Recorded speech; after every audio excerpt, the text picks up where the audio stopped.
فقد قال الله تبارك وتعالى في كلامه المجيد والفرقان الحميد. فأعوذ بالله من الشيطان الرجيم. بسم الله الرحمن الرحيم. ذلك الكتاب لا ريب فيه هدى للمتقين. وقال النبي صلى الله عليه وسلم: خيركم من تعلم القرآن وعلمه، أو كما قال عليه الصلاة والسلام.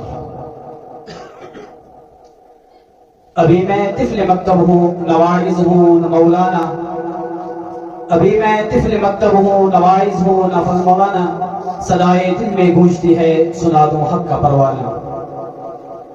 الہی رونق اسلام کے سامان پیدا کر، دلوں میں مؤمنوں کے الفت قرآن پیدا کر. آج کے اس مبارک انجمن بزم انور میں میرے تقریر کا موضوع ہے سخن دنیا کے سب سے پاکیزہ اور مقدس کتاب قرآن پاک ہے. ہمیں چڑھتے سورج کی طرح اس پر یقین ہے کہ اس کا ایک ایک حروف سچا اور صادق ہے. وہ قرآن پاک جس کی زبان مقدس اور بیان مقدس، جو فساد و بلاغت کا ٹاٹے مارتا سمندر ہے، جس کے متعلق ارشاد ربانی ہے. قرآن وہ کتاب ہے جس کے صدق اور برق ہونے میں کوئی شک و شبہ نہیں، جس کے بارے میں محسن انسانیت حضور پرنور محمد عربی صلی اللہ علیہ وسلم نے ارشاد فرمایا کہ تم میں سے بہترین شخص وہ ہے جو قرآن کو سیکھے اور سکھائے. دعا کیجئے کہ خداوند قدوس ہم سب کو قرآن کی دولت سے مالا مال فرمائے.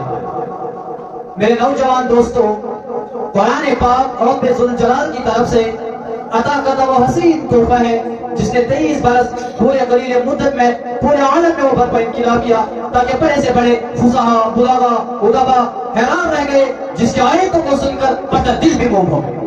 محترم دوستو، یہی وہ قرآن ہے جو رہتی دنیا تک انسانوں کے لیے سراپا ہدایت و رحمت ہے. یہی وہ قرآن ہے جس نے رسول کی رسالت کو اعزاز بخشا. یہی وہ قرآن ہے جس نے کیسر و کسرا کا دور کھاد میں ملایا. یہی وہ قرآن ہے جو ظلم و گمراہی کے دلدل میں پھنسے ہوئے انسان کو راہ ہدایت کا پیغام سنایا. یہی وہ قرآن ہے جس کے برکت سے جنات و شیاطین کو آسمان پر جانا بند ہوا. یہی وہ قرآن ہے جس کے برکت سے حضرت عمر فاروق رضی اللہ عنہ کو ایمان نصیب ہوا. یہی وہ قرآن ہے جس کے برکت سے جناب رسول اکرم صلی اللہ علیہ وسلم کو رضا نصیب ہوا.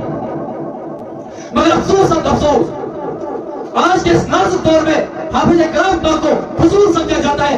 اس قرآن پاک کے بارے میں ہمارا کیا خیال، جس کے بارے میں شہنشاہی بتا تاجدار مدینہ احمد مصطفیٰ محمد رسول اللہ صلی اللہ علیہ وسلم نے ارشاد فرمایا: اقرأ وارتقي ورتل كما كنت ترتل في الدنيا فإن منزلك عند آخر آية تقرأها. قیامت کے دن حافظ قرآن سے کہا جائے گا کہ قرآن پڑھتا جاؤ اور جنت کے درجوں پر چڑھتا جاؤ اور ٹھہر کے پڑھ جیسے کہ تو دنیا میں ٹھہر کا پڑھتا تھا. بس تیرا مقام وہ ٹھکانا نہیں ہے جہاں پر آخر آیت ہوگی. یاد رکھو، یہ قرآن دنیا کی سب سے بڑی نعمت ہے. یہ زمین و آسمان، چاند سورج ستارے اس کا مقابلہ نہیں کر سکتے. اور کیوں نہیں، جب اس کو اتارنے والا امیر، جس کے ذریعے اتارے گئے وہ بھی امیر، جس پر نازل کیا گیا وہ بھی امیر، جس مہینے میں نازل کیا گیا وہ تمام مہینوں سے افضل ہے، اور جس رات میں نازل کیا گیا وہ 1000 مہینوں سے بہتر ہے. اللہ کا یہ مقدس اور پاک سا کلام تمام کلام سے افضل ہے. حدیث پر میں آتا ہے: فضل کلام اللہ علی سائر الکلام کفضل اللہ علی خلقہ. اللہ کے کلام کو سب کلاموں پر ایسی فضیلت ہے کہ جیسے خدا تعالی خدا کا دلارا خدا کا پیارا نبی ارشاد فرماتا ہے: جس نے قرآن پڑھا، اس پر عمل کیا، اس کے والدین کو کل قیامت کے دن سورج سے بھی زیادہ روشن تاج بنایا جائے گا. تو محترم دوستو، غور کرنے کا مقام ہے کہ جب والدین کو اس قدر انعام سے نوازا جائے تو خود پڑھنے والے کے مقام اور کیا متعلق ہوگا. میرے دوستو، قیامت کا میدان ہوگا اور ایسے 10 آدمی ہوں گے جن کے لیے جان واجب ہو چکی ہوگی. حافظ قرآن اپنے رب کے بارے میں سفارش کرے گا، پروردگار عالم اس کی سفارش قبول کرے گا اور ان کو اس حافظ قرآن کی برکت سے نجات عطا ہوگی. مگر افسوس اور افسوس، ہم نے قرآن دامن مقدس کو ترک کیا، ہم نے اس کی 5 تعلیمات کو بھلا دیا. نتیجہ یہ ہوا کہ وہ مسلم قوم جس کے سر پر عزت اور خلیفت کا تاج تھا آج ذلت رسائی کے گھر میں جا گرے. وہ مسلم قوم جس کے ایک آواز پر افریقہ کے جنگل میں رہنے والے خوکھار درندوں نے بھی میدان خالی کر دیا تھا اور ایک چوٹی اس کو کمانے کو تیار نہیں. آج کے اس دور میں نہ ہمارے مدارس محفوظ، نہ ہماری مساجد محفوظ، ظلم و ستم کی چکی ہمارے لیے گھوم رہی ہے. مسلمانوں سمجھو اور ہوشیار ہو جاؤ، غفلت کا پردہ چاک کرو، قرآن سے واپس ہو جاؤ، ورنہ یاد رکھو تاریخ ہمیں کبھی معاف نہیں کرے گی۔ جو انصر صحابہ کرام رضوان اللہ تعالیٰ علیہ مجمعین کے کتب خانے میں قرآن پاک کے علاوہ کوئی کتاب نہیں ہوتی، اسی کو لے کر وہ آگے بڑھ گئے اور کامیابی ان کی طرف جھوٹتی چلے گئی۔ تو اللہ رب العزت نے قرآن کو ہدایت نامہ بنا کر نازل فرمایا اور جناب رسول اکرم صلی اللہ علیہ وسلم کو مبعوث فرمایا کہ لوگوں کو دین کی طرف بلائے اور عمل صالح کی دعوت دے اور لوگوں کو صحیح راستہ دکھائے۔